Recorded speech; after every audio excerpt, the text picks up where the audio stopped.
Hi everyone, this is the first movie for Chapter 7, and I'm going to walk through the pause and practice like we would normally do in class. So Chapter 7 is all about templates and sharing work. So the first thing I wanted to do is define for you what a template is. So a template is, it's like a model workbook. So if you think about you're at a company and you have a form that needs filled in over time, different people, you could set up an Excel workbook, set everything up, put your formulas in, protect the cells that people should not be changing, and just have the cells where data could be entered available to everybody. You'd save that as a template, and then whoever wants to use it would start a new file based on that template. And what's nice about the template is when you open something based on or create something based on a template, when you save it back, it's saved as a workbook. So your template remains intact. You don't have somebody accidentally modifying that starting document. Okay, so that's what we're going to look at. So I'm in Blackboard right now in our Chapter 7 folder, and I want to go to Assignments and note the pause and practice. There's a big note here, important note, students will not be completing pause and practice 7.3. So for this chapter, we're going to only work on 7.1 and 7.2. Oh, sorry, I'm getting all kinds of emails there. Sorry. So the information that's covered in 7.3 about sharing and merging workbooks, comments, all of that kind of stuff, I want you to read through it and understand what those are. But it's difficult to do those in a lab environment, so we don't really do that as part of the lab. It was in your Let Me Tries, and you would not be asked to actually do that in the lab portion of your test. You might have a SimNet question on your, a test question on the SimNet side, like maybe insert a comment or something like that, but not part of our lab. So anyhow, I'm in here in the pause and practice Dropbox, and I'm going to download this Paradise Lake 7. And just like we've done in the past, I'm going to open that up, and then I'm going to turn around and save it as your initials PPE 7-2. So this is the first time we've ever done one that's just a -2. So I'm going to enable it and do a File, Save As, and then you're going to be at home, so put it somewhere that you know that you're going to be able to save it. So I'm just going to do Browse and put it somewhere. Excuse me. So I am going to go. Let's go here, and let's see. This is 2020. Oh, no, that's wrong. 2020 spring. And I'm going to make a Chapter 7 folder. And then I'm going to go into Chapter 7, and I'm going to change the name. Remember, your initials, PPE 7-2. We're going to go ahead and save that. And then what I've done is I have downloaded, and since we're not going to be in class for me to print out these handouts, you're going to have to look at them either online or print them on your own. So what I did for the pause and practice is I have the PDF, so I'm going to split my screen for us. Okay, so I have my file on the right hand side here, and on the left I have the instructions for the first pause and practice. So we're going to go ahead and open it, and then we want to save it as a template. So I already saved this as 7.2, but we're going to go ahead and follow the directions as it says in the instructions, because we're doing a little bit different. So we're going to do File, save as, and then let's see. Okay, so where I did a save as, I want to click on this PC, and then over here we have, by default, we haven't done anything with this, is we've saved everything as an Excel workbook, but we want to change the file type for this because it's no longer just going to be a worksheet, it's going to be a template. So I'm going to click that down arrow, and I want to find where it says Excel template.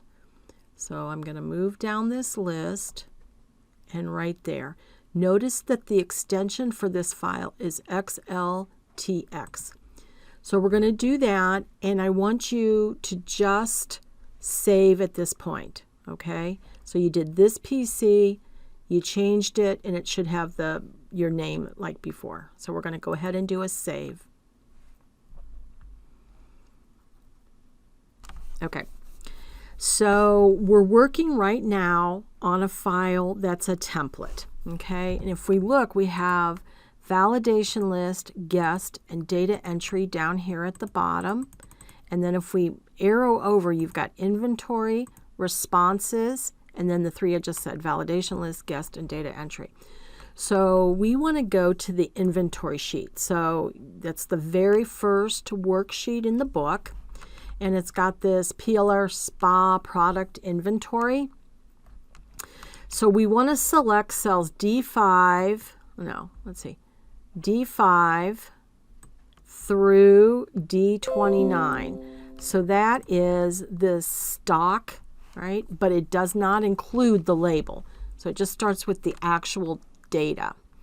So then we're going to pick our data validation button, which is in a tab we haven't spent a lot of time in, and that's this data tab up here on the ribbon. So we're going to do data, and then we want to find data validation.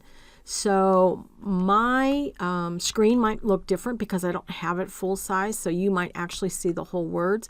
But we're going to go into this group called Data Tools, and we're going to find the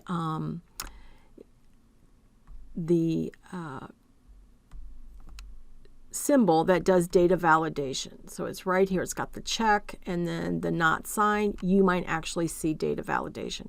So I'm going to do that down arrow, and I want to pick data validation. All right. So then it's going to bring up the data validation dialog box. And I want you to look at this dialog box. There's three tabs: setting, input message, and error alert. So the first one is really the most important, and that's where you set your validation. So what we're trying to say here in this stock is that, hey, it has to be a whole number, and that number has to be greater than or equal, greater than 0, okay? So if you look at the data that exists, we have beach towel green as a -8. How do you have -8 in stock, right? It's not really possible. So we want, that's a mistake. Somebody typed in a mistake. The other thing is, how would you have a half of a beach towel? So you would never have 1.5 beach towels. So the data in this column, if we want to try and validate the data coming in to make sure that it's good, that it's meaningful data, we have two things that we want to do. We want to do greater than 0, and I actually think greater than or equal to, but our instructions say greater than. But I would do greater than or equal because you could have 0 in stock, but and it can't be have a decimal, right? It has to be a whole number. So let's go ahead and do those settings. So it started with me selecting the cells, data validation. I'm in the settings tab on the data validation dialog box. And I want to allow any value that is a whole number. So allow whole numbers. So it was any value. We're going to click on that and say it's got to be a whole number. So remember, back to your math, a whole number, your math, how whole numbers are like integers, right? They don't have decimal places. So the data is greater than the minimum of 0. Don't click OK there. So this is the rule that we're doing. So if we look here at step number 4, we want to go over to the input message. And so what the input message would be is a little tooltip when somebody's in one of those cells that would just guide them on what is the valid information, right? You just want to be helpful for the person using this.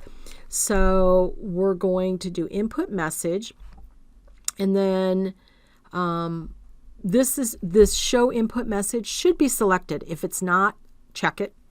Our title is going to be current stock, and then the message is going to be number must be positive, period.